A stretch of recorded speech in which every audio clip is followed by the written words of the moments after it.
On this episode of Survival Dispatch News, we're going to talk about bugging in the city. This Survival Dispatch video is brought to you by Nutrient Survival.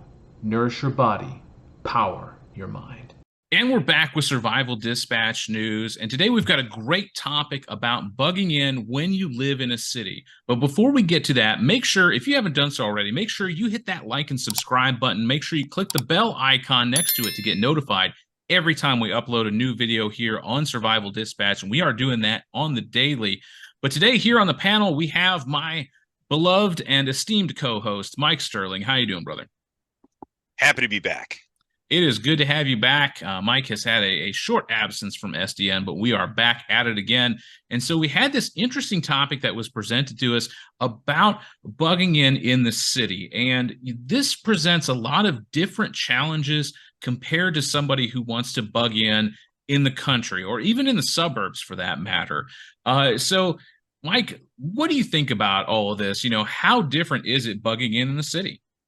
Well, I'll tell you what. After we got this dropped on us last week, I believe it was. Yep. The both of us actually did quite a bit of research on this and tried to get smart on this or smarter on this. I'll tell you what, it is not an easy show. So there's a lot of historical precedent for people that have survived in urban centers. It's not impossible to survive in an urban center. Absolutely not. It is just extremely difficult to survive in an emergency or in an urban scenario. And going down this, Chris here and I, we kind of decided that we were gonna track on two different parallel lines here. The first one is going to be our most likely, which is going to be natural disaster. Your city is just gone, right? You're in New Orleans for Katrina, or you're in Tampa for a big hurricane or something like that. And then the other line was the area that honestly there's a lot more data for, but it is the absolute worst, and that is a city under contest. And that is a situation where you have got two different warring factions trying to take the city, and one is holding it, one's trying to take it away from them, and you're stuck in the middle. And there was a ton of historical precedent on that, from Stalingrad, Beirut, Warsaw, looking at Sarajevo. There were plenty of times that you saw in Ramadi and cities like that, where there are all kinds of fighting going on and people just trying to survive, and you can't necessarily get out. You're just kind of stuck. Yeah, I mean, even today, with what's going on over in Eastern Europe and Ukraine, there are things happening like that right now. So if you don't believe that this could happen to you, trust me, it can. One of the things that, as far as talking about factions, vying for control, of course we go to the grand, World War II scheme, thought process on that. But if we have like a grid down event here and there are, warring factions, different gangs on each side of town that are trying to take over the town, it's no different than two countries vying for the control of a city. So this is very possible. I mean, especially think about everything going on the southern border right now with all of the cartels and things like that. There's a lot of stuff, here happening in North America and the United States right now that we need to be aware of and prepared for. So this is definitely something that could happen, especially going into winter. There's potential for power outages, things like that, any prolonged power outage, and you're going to see some people with less than honest intent pop up and try and, take advantage of the situation. And I think we need to be prepared for that. Concur. So let's talk about this here, because obviously most of the people in our audience would be like, okay, the first plan, and of course we talk about this as well, is we want to bug in. That's obviously first option, because you've got all of your preps in one place for the most part. Unless you spread your preps out, which is of course a good thing too, if you can do that. But doing that in the city is going to be really hard. It's not like you can go down to Central Park, dig a hole, and stick an ammo can down in there. I think the local PD is going to take exception to that. So Well, the local homeless people are going to see you do it in the first place. That's So true, and they'll just take your stuff, so it ain't going to yeah, be there. But for the most part, the plan is to bug in or bunker in, depending on what you want to term you want to use. But that looks a lot different in the city than it does in the country, because I mean, the country, we've got a lot more land mass between us and potential bad guys, whereas in the city, they're everywhere. yeah, you no longer have space. And if you don't have space, you have a problem. Right. I think there are a lot of different aspects to bugging in the city, because not only do we have less space to work with, we also have more threats around us, and of course there are definitely threats out in the country as well. Typically, you can kind of get a better view on them, so to speak. Whereas if you're trying to go scavenge or gather things while you're in the city, there could be something around the corner, and that could be the end of it. And so let's talk about maybe looking for supplies. I mean, a lot of people are like, oh well, if it goes down, I'll just scavenge whatever I need, and that seems incredibly dangerous, especially when you're in the city. And just think about the weight. What if you need to go for water? How far are you going to have to go, and how are you going to carry it back? Mike, what are your thoughts on this? So that was logistics was the number one statement from everybody that they said that was the most difficult thing to maintain while they were there. Predominantly water and food and fuel. Those are the three things those are your priorities, because you've got buildings all over the place. So you essentially you have shelter, right? But your water, your food, and your fuel were tough. So from water, trying to find clean water turns impossible almost immediately. What was it that they said in that book that you're gonna that city survivors tend to drink a lot of green and brown water? Yeah. Yeah, that's just bad news. So you're gonna wind up and with the sheer volume of water that you actually need, you're going to wind up having to clean that water. There, you just don't have a choice. So sand filters and the like are a big thing. Food, of course, there's a lot of food laying around in cities at first, but that food goes pretty fast. So then there's the whole problem. Okay, so we can scavenge. Well, okay, there's cats and dogs and pigeons and rats. Okay, so there's food to be had.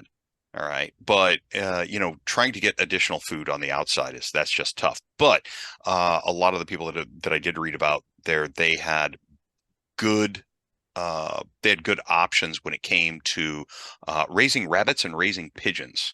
Mm, okay. Yeah, I saw a lot of that because they're quiet for the most part. That was one of the big things. And then fuel, and this is a big one in Sarajevo that I read about. Several different people that were in Sarajevo said the exact same thing, was getting fuel to be able to stay warm or to cook or anything to provide power, whatever, right? Because you're cooking, you're providing power, you're any of that. So you got to get fuel, be it wood, be it gasoline, whatever. Be prepared to steal, and be prepared to just strip wood out of buildings. And that's if those buildings haven't already burned down, because those armies will have a tendency to, especially if you're on the if you're on the defensive side, there's a distinct possibility that you're going to just burn down sections of the city just to clear killing grounds. Well, and if you think about it, I mean, obviously these cities are all built very close together. So if a fire starts and there's no emergency services, which in either of these type of disaster scenarios is highly probable that emergency services is going to be overwhelmed. If a fire starts, it may be incredibly difficult for that thing to stop. I think they were saying in Stalingrad, it basically burned for like 2 weeks straight, Yeah, and like you could feel the heat from the fire like 2 kilometers away. It was yeah, crazy, it just was how extra much, bad. yeah, just how much it lit up and just how much it went. And there's nothing you can do. And that brings up another point to kind of talk about, like, if you're planning on surviving in the city where you live right now, you kind of have to have a plan to be a little bit more mobile than you would if you were in the country, if you had a, a more remote bug out location where you could bunker in, because the potential for threats is so higher in the city because of the population density. Yeah, you've got to absolutely stay semper gumby. Always Always flexible. flexible. You Nice. cannot say, okay, I'm going to sit in this place and all my stuff is going to be in this place. That was the one thing that I saw in a lot of different places. If it was a city under contest, you've got to be prepared to move, even if it's in a city that's New Orleans or something. You've got a lot of bad actors running around, so you have to be prepared.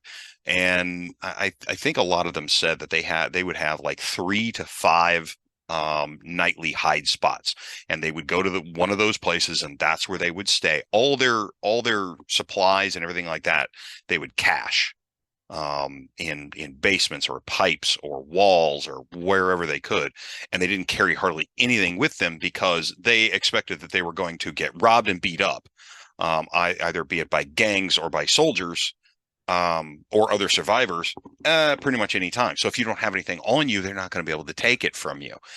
So, yeah, having to be flexible like that, that's tough. That is really tough. And not sleeping. Say you got a rabbit hutch and some, and some pigeons or something up on a building top. You only visit that to do what's absolutely necessary, and you don't stay there. It's a completely different methodology of survival than I think anything that a lot of us are used to. But it is you can't get too attached to the things that you do have. You have to live exclusively through caches, and it's just gonna it is gonna suck. Absolutely. I think that's a really interesting concept is, having multiple locations that you can go to. And obviously, in like a Katrina scenario, that's probably not going to be the case so much. But again, having places where you can go, maybe having friends or people, just be like, hey, can I sleep on the couch here tonight or something like that? I can't make it back to my apartment tonight. I really appreciate it. Something along those lines. But in a real, like city under siege scenario, yeah, you may have to sleep somewhere, that you're not used to. And I think that, like you said, it's really difficult for us to comprehend that because we're so used to just coming home every night, right? After work, we come home, we sleep in our bed. And if you're planning to stay in the city during one of these scenarios, that might not be the case. So, really kind of getting those street smarts that, just that knowledge of where danger is, where it's safe, where it isn't, is going to be so important to just staying alive and being safe in a scenario where everything's out there to get you, for lack of a better term. Absolutely. Absolutely. I mean, it's a bad environment for somebody who's caught in the in between. And that's why it is so imperative to get out of those cities. Yep. I mean, if you're stuck there, all is not lost. Yep. You can make this happen, but you're going to have to be very nimble on your feet. And it's going to be one of those situations where you're going to have to move. You're going to have to move like a soldier. And one of the examples for a water party was, instead of for every basically pole with a pair of 5-gallon jugs on it, you would have at least one person carrying, and you would always have one person out front, like a block to 3/4 of a block out front of you, checking corners and looking for, oh, is anybody coming? So it's not one of those, I'm just going to walk past this building. No, you stop, poke an eye around the corner, take a look, who's on your right, who's on your left, things like that.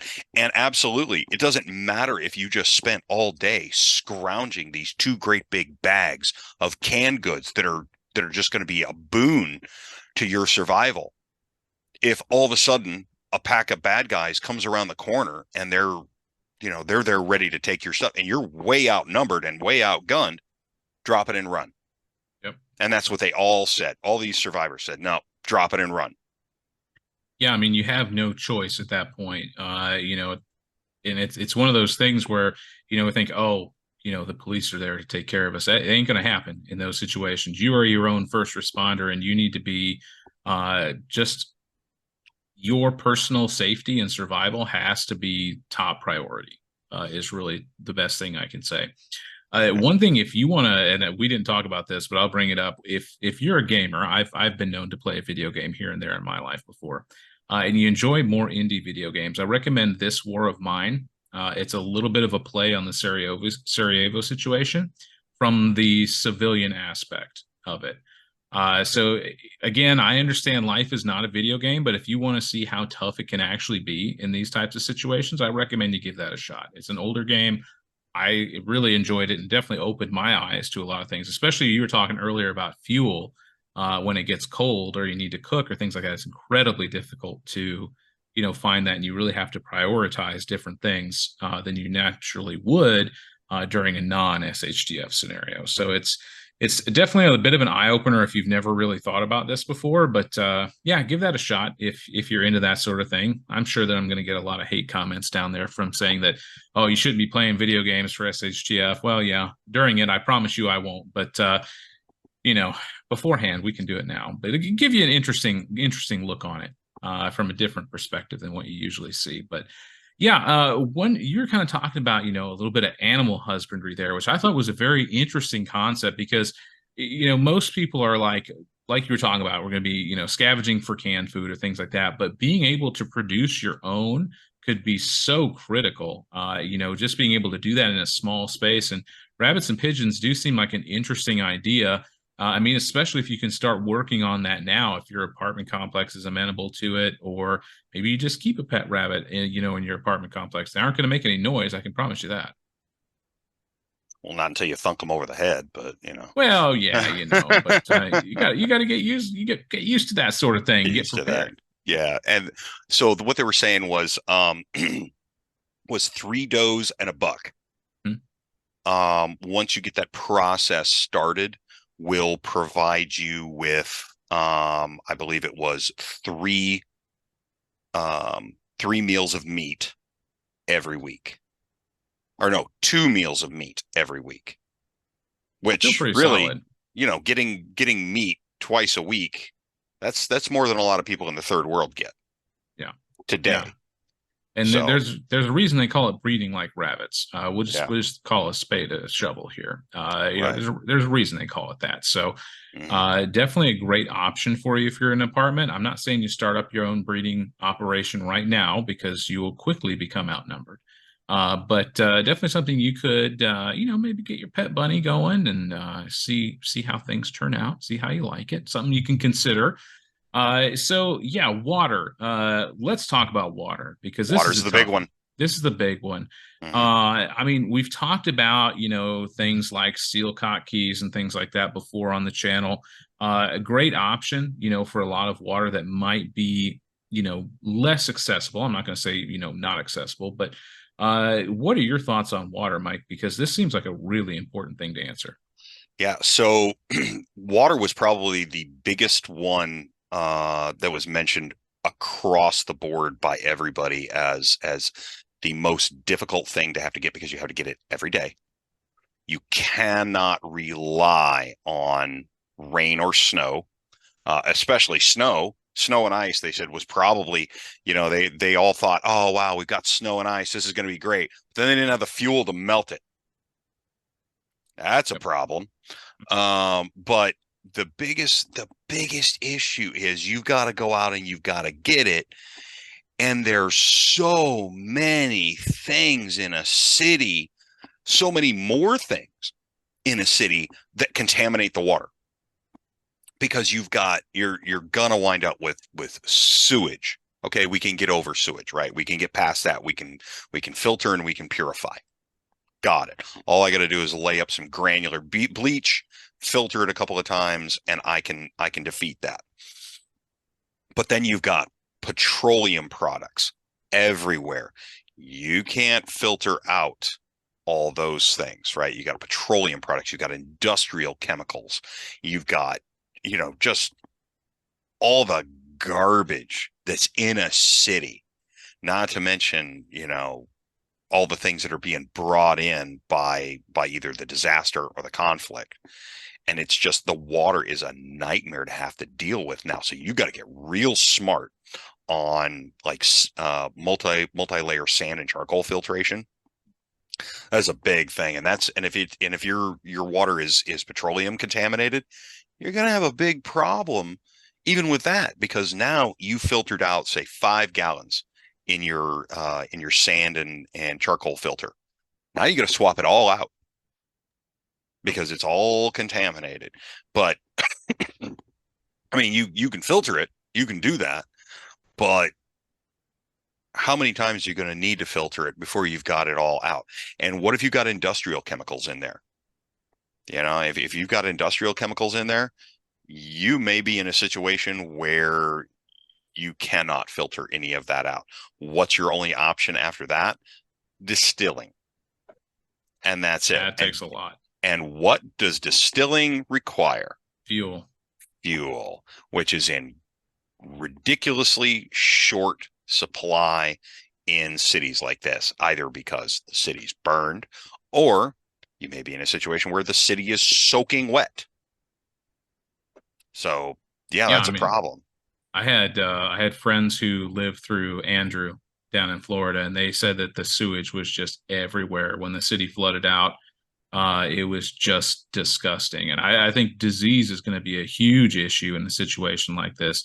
Not just because, even if it's not like a flooding situation, if grid down scenario, something like that for an elongated period of time, the sewage management system starts to back up, Fast. and real fast, and that there's only one direction for it to go after that, and that's up. And so, yeah, you may be okay for the first couple days, but once those pumps stop working, you're going to have a lot of disease in these places. And of course, that could, potentially breed rats, which, take a line from Demolition Man. It's the best rat burger I've ever had. That's right. But still, not exactly the situation you want to be in. So, like you said, as always, in situation like this, everything's trying to cut you. So, to make sure you take care of your PPE as best you can, especially if you have to leave. Leather gloves, long pants, good pair of boots, stuff like that. Make sure that you don't get any, just contact contagion that could end up putting you out of business faster than, a roving gang could do. Yeah, how would you like a nice little, problem with tetanus in the middle of all this thing? Yeah. Yeah. Because you When was stepped your on last tetanus shot, right? right, because you stepped on a rusty nail, of Hmm. which there's about a trillion of Yep. in one of these situations. Yeah, it's everything wants to cut you, everything wants to poke you, everything wants to slice you open. It's bad news in a situation like this. And you got to understand you don't have all the backup that you would normally have, which is why, it's that imperative to not be there when things go bad. That's why you're supposed to be paying attention to things. But there are some people, and it just happens Yeah. that sometimes you just get stuck there. Um, so, we hope for the best and we prepare for the worst. And that's what we're all doing here in the first place. That's what Um, prepping's about. that's right. But yeah, those top three things were the big things um, for your logistics, which is the water, the food, and the fuel. Now, the food's not nearly as difficult, just because, let's face it, there's rats. There's rats everywhere, and you can, if you understand what it is that you're doing, you can do some uh, you can do a little bit of gardening in little plots scattered around here and there, but you got to be careful. And honestly, probably an incredible version or an incredible example of guerrilla gardening, which is what it used to be called, um, was what was that Will Smith movie? I Am Legend. I'm Legend. Yep. Yeah, where he was in New York and he had his little garden plots Hmm? scattered around. So he used to just show up and just, pick a little corn and Out a he couple went. of couple of zucchini and move on. That's the zombie apocalypse right there. That was bad news, Bears kids. It was. It was. Yeah. But so but yeah, little garden patches scattered around here and there. One gets compromised. Well, Let it go. yeah, let it go. But you're basically going to wind up having to grow 200-300% more than what you're actually going to need because you have to assume those things are going to get compromised. Your fuel becomes an issue. They're God, what was it in the city of Charleston during the Civil War? Oh They yeah. during the siege there, they said the city was nearly stripped completely of trees. Yep. Everybody trying to keep fuel going. So, um, but yeah, your logistics are significantly tougher, and from the tactical standpoint, having to remain flexible, and the things that you're going to wind up having to put up with, and just keep on moving. And that was that the psychological part of surviving in a city was just really, really actually very tough to read about. You were we were seeing a lot of during the Second World War, cities under siege. Well, Yep. virtually any one of them, where rape was ridiculously common, Hmm. both on women and men. It didn't matter. Um, yeah, and that's from soldiers, gangs, whatever. But yeah, rape and murder are just the regular part of the day. Commonplace. Yeah, Yeah, and I think that's something that you mentally need to prepare for and kind of think about ahead of time before any of these things start to happen. And so just be prepared for that. Hopefully, we never have to deal with it. But obviously, having a bug out location would be so much better, than having to try and make it in the cities. But what we wanted to talk about here was the fact that you can do it. People have done it in the past in these terrible situations, and they've made it. It's tough. It's real tough. And me saying that seems to not really do it justice, in my opinion. But it's the best I can do. But yeah, I mean, if you can secure a place, even a small place, somewhere out of town, that could mean a lot. The difference between life and death, possibly, if you can get out in time. And that's always the trick, is being able to get out in time. yeah, and it's and it's not necessarily even just that. You may have a completely unforeseen disastrous black swan or whatever type of an event. Just like the guys were talking about on their video just the other day with, okay, you're in Chicago. You're there for a business meeting. You're only there for one night. You've only brought a carry-on and nothing, no gear packed, no nothing. At best, you've got like your Wazoo cash belt. And yeah, all of a sudden, EMP hits, shuts everything down. Pop quiz, hot shot. What do you do now? Well, yeah, Yeah. sometimes you just get thrown into these things, and it's not a question of I'm in my home city and I need to be able to get out of here because I've been watching everything. You may just be completely out doing what people do every day, and you may be stuffed.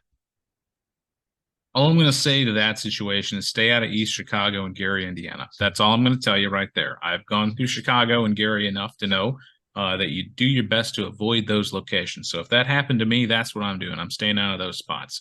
I feel Uh, you.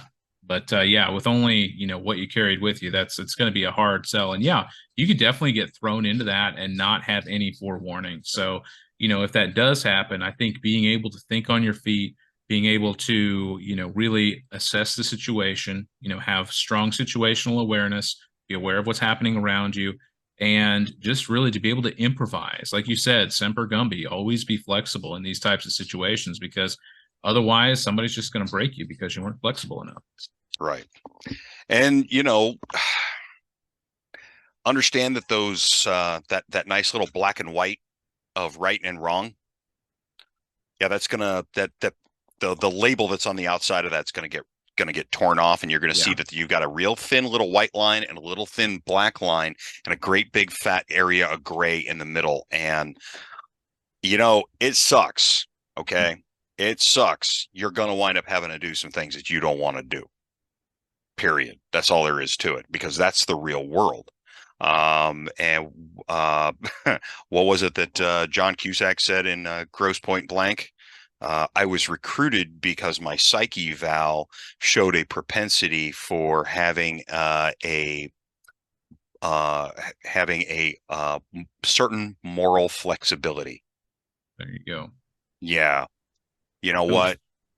Steal a car if you got to steal a car. Yeah, those lines are going to get really blurred, in a Yeah, situation like that. And so you being able to understand that and not expect yourself to be like a paragon for justice in that moment uh, can be difficult for some people, such as myself, but I understand that it's what would be required in that situation. And so just be flexible, have lots of plans is really the best thing I could say. If we're gonna sum up everything here, to kind of close this out, if you're planning to survive in the city during a disaster, you've got to have a ton of plans and be able to adapt those plans to multiple situations. absolutely. And you know what helps you with a lot of that is study in advance. Mhm. And where do we get all that information from? Well, we've got a great source of that information, and that is going to be our new Survival Dispatch Insider. Make sure you check that link down in the description if you want pure, raw, unfiltered comment without ads, and you want all the good stuff that we can't post here because of, well, reasons. Make sure you check that out. And of course, as always, if you haven't done so, make sure you click that like and subscribe. Leave us a comment down below. Let us know what you're planning to do if you have to survive in a city, and we'll catch you on the next one.